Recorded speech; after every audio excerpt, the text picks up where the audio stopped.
Cavalcade of America, presented by the DuPont Company of Wilmington, Delaware, makers of better things for better living through chemistry.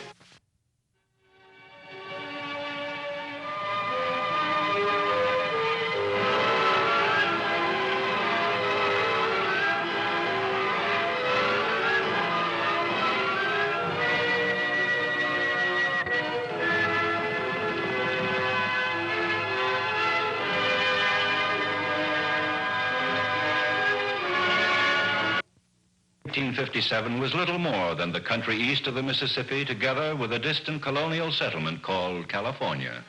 In between, little besides millions of empty acres. The story begins in the Senate of the United States. The year, 1857. The Speaker, Senator Gwynn of California. And what of our fellow Americans in far-off California with only an uncertain mail service, wandering across 2,000 miles of Atlantic Ocean to Panama, and then across an alien country to the Pacific? Is it any wonder, then, that Californians planning a trip to the East speak of going to America? Going to America. That Americans should be forced to think and feel like this is the shame of our government. Shame that can only be extinguished by an overwhelming vote in favor of the bill now before you.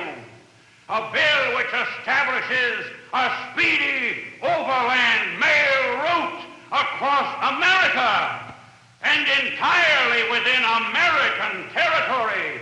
A bill which at last brings the state of California socially and spiritually within the American Union.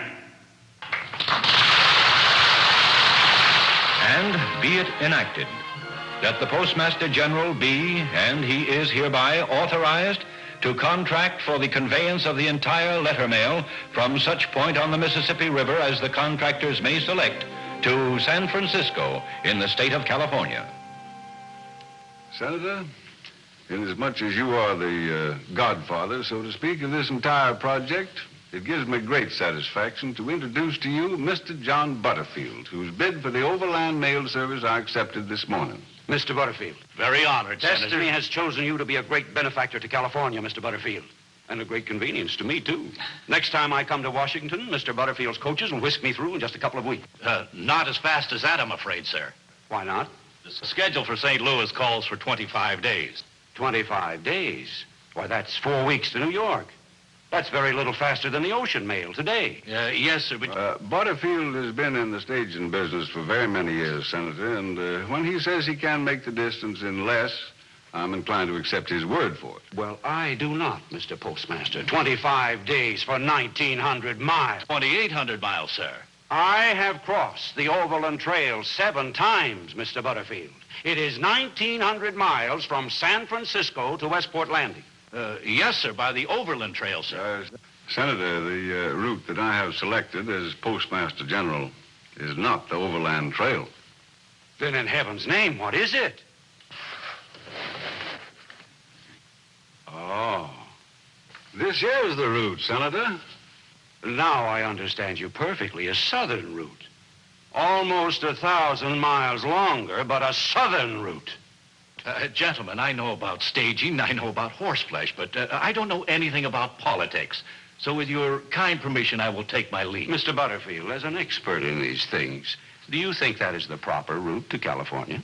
I can't rightly say, sir. You can, Mr. Butterfield, because you are an expert in these things. But whether it is proper for you to do so, that is quite another matter. Don't you worry.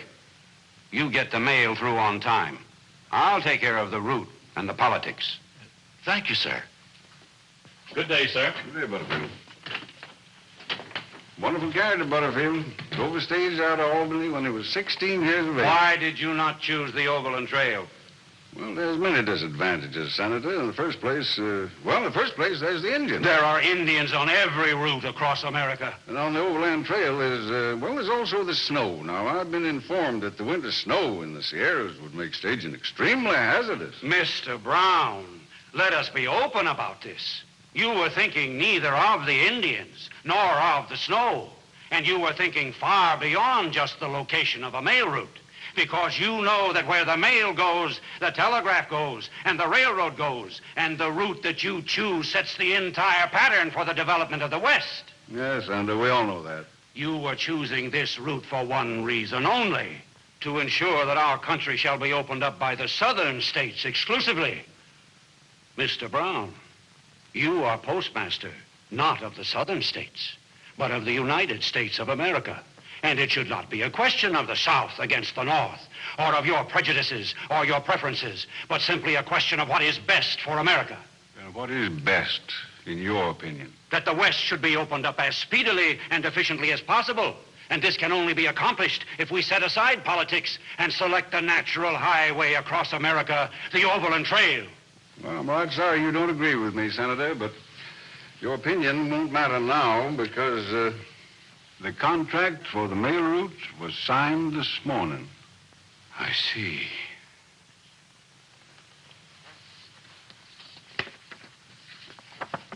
In this contract, Mr. Brown, you have written the future history of the American West. I think you have written it wrong. I shall do everything in my power to thwart your plans. Very well, Senator. But I don't think you'll succeed.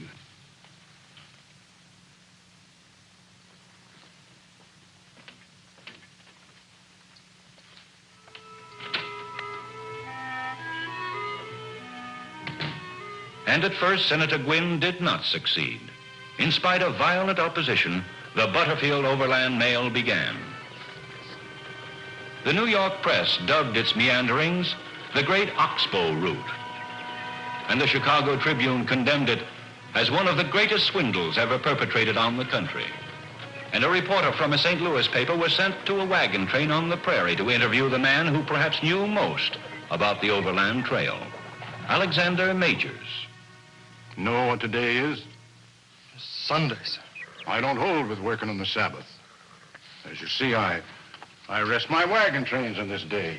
Yes, sir. Palmer, how's the stew? About ready, Mr. Majors. Oh, young man, you've got a job to do, and you've ridden a long way to find me. I don't force my beliefs in any man. Come on, sit down. Thank you, sir. Well, now, what can I do for you? Well, my editor feels that you know about the Overland Trail, sir. Yes, I know a little. At the present moment, we've got over 3,000 wagons along the way with 4,000 bull whackers and 40,000 oxen.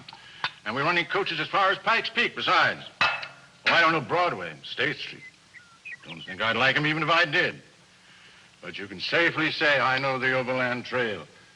Oh, will you join us? Oh, thank you, sir. Antelope stew. Don't know whether you'd like it. But it's a change in the prairie from salt pork and bacon. Mr. Majors, this controversy about the mail contract, did you expect it to go by the Overland Trail? No, I did not. Why not, sir? Because, for some reason, our fellow countrymen in the East have never known much about the Overland Trail. When it was as familiar as the palm of your hand to every trapper and fur trader in the West, they were still sending out fellows from Washington to explore it. It's just the same thing today.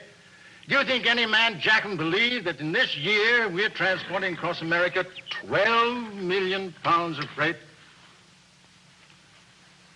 But I do know this, that in God's own good time, the Overland Trail will come into its own.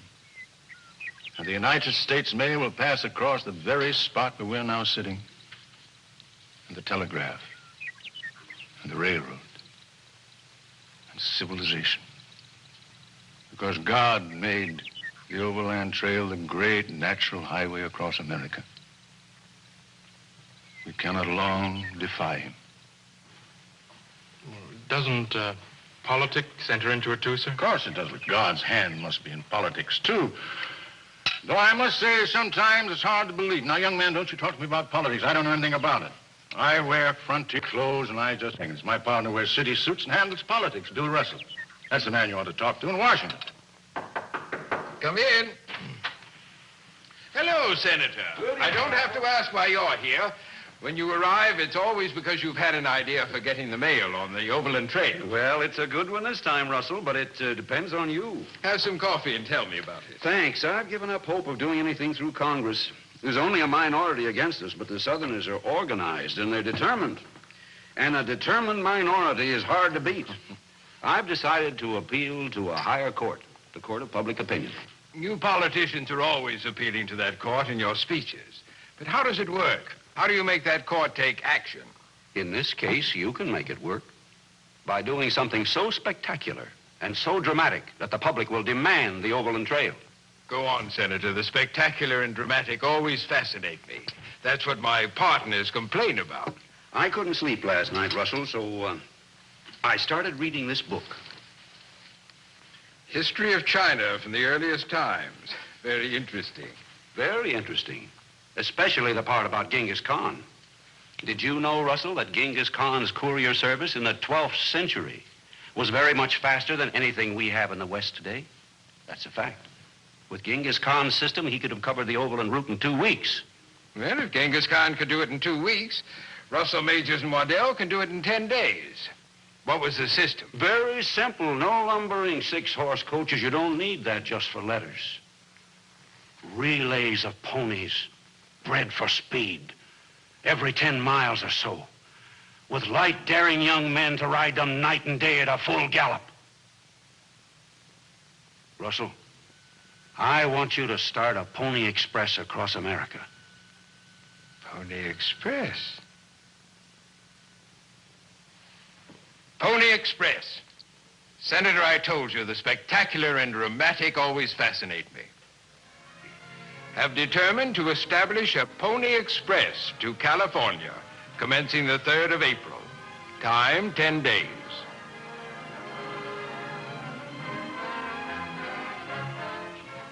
And then, of course, in return for our enterprise, the senator promises to get us the mail contract as soon as the public start demanding the Overland Trail. And how long will that be? Oh, say a year. And in the meantime, we shall be running the Pony Express at our own expense? Good heavens, Waddell, don't always throw cold water on things. Suppose it does cost us a little at the Well, start. how much? I haven't the slightest idea.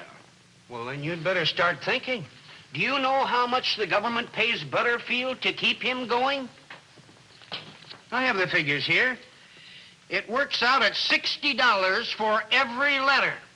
Majors, you know the practical end of this business, and I don't. How much would it cost to run a Pony Express for 18 months? I estimate we'll lose $250,000. $250,000? You see, Russell? And this isn't the first time you've involved our company in fantastic and unprofitable adventures. But this time, I'll have no part of it. As far as I am concerned, we'll stick to solid business enterprises and give up the whole idea of your Pony Express. We're forgetting one thing. Bill, did you give our word to Senator Gwynn? Of course. Well, what difference does that make? Gentlemen, the word of Russell, Majors, and Waddell has been pledged. There's only one honorable thing to do, to fulfill that pledge to the best of our ability. Now, you'll have to excuse me. You've given me only 2 months to organize a mail route of 2,000 miles. I'd better get to work. And Majors got to work. 500 of the fastest horses in the West had to be bought. Of course, speed was important. Not only to maintain the schedule, but so that the rider could outrun hostile Indians who might try to intercept him. And a special saddle was designed, far lighter than any used before. And over this was thrown the mochila, with leather pockets for the mail. This would save precious minutes, for at the end of his run, the rider had only to drop it over the next rider's saddle, the mochila going from rider to rider across the country like a relay stick. Stage stations had to be built every 15 miles along the route, with stock tenders to take charge of each. And these stations, far away from civilization, in the prairies and the mountains, all had to be stocked. Corn and hay for the horses, food and equipment for 300 men. Everything had to be transported down to the last horseshoe nail. Above all, there were riders to be hired. How old are you, son? 21, sir. 119 pounds, Mr. Majors. You know, weight's important. Did you realize the express will be riding most of the time at full gallop? Yes, sir. You'll be riding 75 miles a day, perhaps twice that in an emergency. Yes, sir. You've been living in great discomfort, miles away from civilization. Nothing but Indians, buffaloes, and prairie dogs around you. Yes, sir. Think it over for a moment.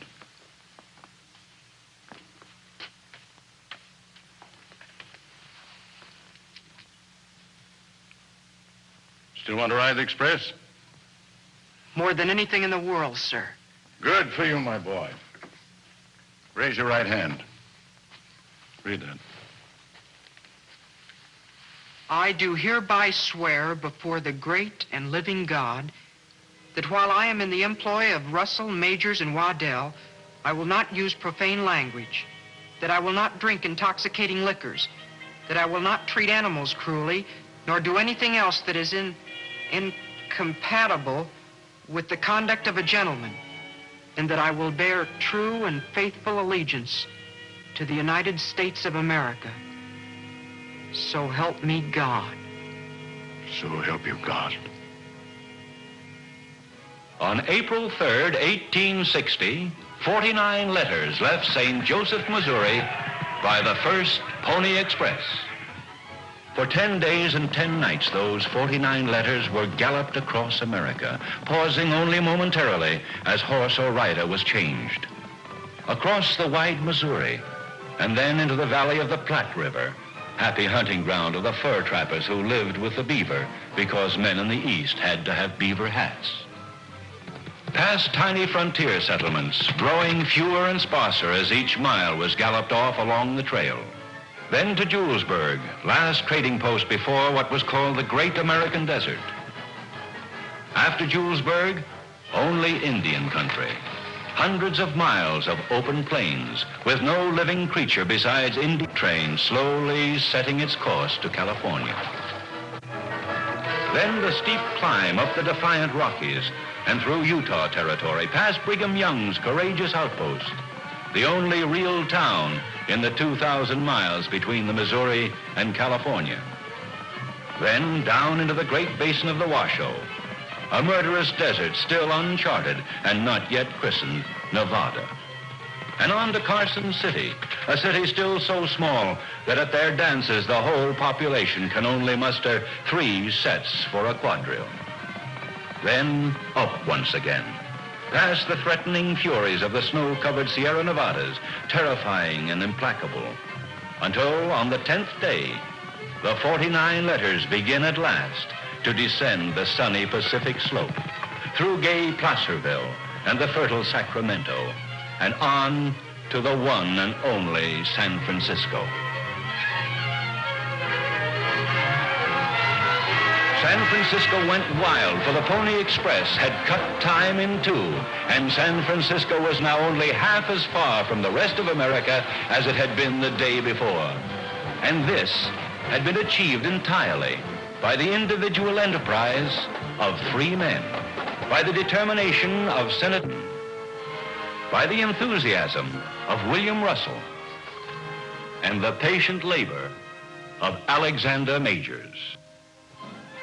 For 79 weeks, the Pony Express was the glory of America and the wonder of the world. To the dismay of the opponents of the Overland Trail, only 1 mail during that time failed to arrive. For contrary to their predictions, neither the storms of winter nor the hostility of the Indians could stop the Pony Express. Though many a time a rider galloped in and found his station burnt, the station keeper dead, and the stock stolen. And sometimes, to the rider, too, death came. No wonder that the Pony Express rider became within a few months part of the legend of America. But his most enduring tribute came not from the dime novel, but from a young man who was crossing the prairies on a Pikes Peak stage. A young man to be afterwards famous as Mark Twain. All our interest was taken up in stretching our necks and waiting for the pony rider. He was usually a little bit of a man, brimful of spirit and endurance. He rode 50 miles without stopping, by daylight, moonlight, or starlight, nor through the blackness of darkness. He rode a splendid horse that was born for a racer and fed and lodged like a gentleman. He kept him at his utmost speed for 10 miles. And then, as he came crashing up to the station, the transfer of rider and mailbag was made in the twinkling of an eye. and away flew the eager pair, and were out of sight before the spectator could get hardly the ghost of a look. There were about 80 pony riders in the saddle all the time, night and day, stretching in a long procession from Missouri to California, 40 flying eastward and 40 towards the west, and among them making 400 gallant horses earn a stirring livelihood and see a good deal of scenery every single day of the year. Presently, the driver exclaims, "Here he comes!" Away across the endless dead level of the prairie, a black speck appears against the sky. In a second, it becomes a horse and rider, sweeping towards us, nearer and nearer, growing more and more distinct, more and more sharply defined. Nearer, nearer still, and a flutter of the hoofs comes faintly to the ear. Another instant, and a whoop and a hurrah from our upper deck, and man and horse burst past our excited faces and go swinging away like the belated fragment of a storm. Yet it was the very success of the Pony Express that wrote its own death sentence. For where the pony had shown the way, the telegraph followed along the overland trail. And soon the pony rider began to pass strange company on his way. Where the Pony Express had broken records in 9 days, the telegraph would soon flash across the overland trail in 9 seconds. And when the thin line of wire was completed, the Pony Express would be dead.